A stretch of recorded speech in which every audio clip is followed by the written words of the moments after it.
So for the iPhones, they have a whole bunch of security now in hardware, in software, on the different versions of the phones. It just keeps getting better over time. But the one thing that Apple didn't look at, or at least didn't account for, was what if Apple is the threat vector, right? Apple protected you against having your phone hacked by the Chinese government, having your phone hacked by the Russian mob, having your phone hacked by someone who swipes it from you in a cafe. But Apple didn't go to the lengths of, what if Apple's suddenly the bad guy? Because who thinks that, right? And so the courts are putting Apple in the position of now doing the work for the FBI.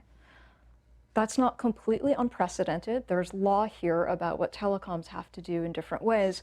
It's also not completely unprecedented in that in China, they attempted a law that would do exactly this. Companies must give whatever aid possible for terrorism, right? And the US government pushed back really hard on China and said, no, no. Your version of terrorist is our version of dissident. Yeah. This is not okay. US companies were really horrified at the idea as well, and China decided not to go forward with that law.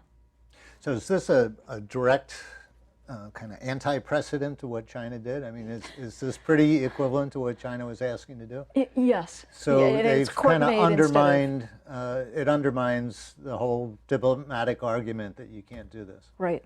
Right. And so part of the problem is that we live in a very connected, interrelated world. Mm-hmm. And what the US government has Apple do, and I should be specific, the US government's really broad, right?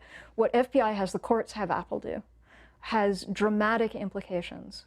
Here's another example of implications for this. The European Union has some laws around privacy that are coming into force in the next 2 years. They also have laws around data transfer. And they have deemed the United States not to be adequate for privacy for transferring data.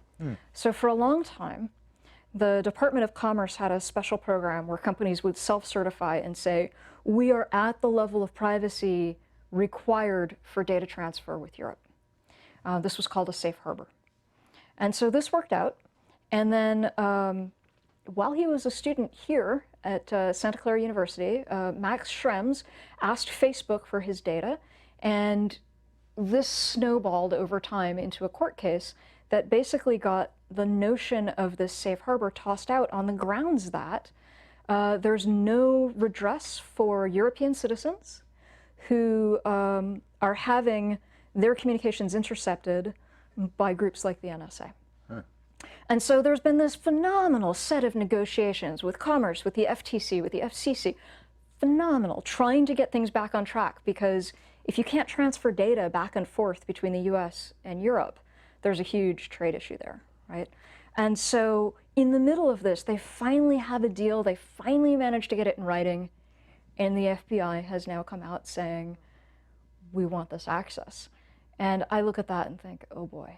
Yeah. Right? I mean, what is this going to do to the deals that we're trying to do internationally for human rights, for commerce, for a whole bunch of other different directions?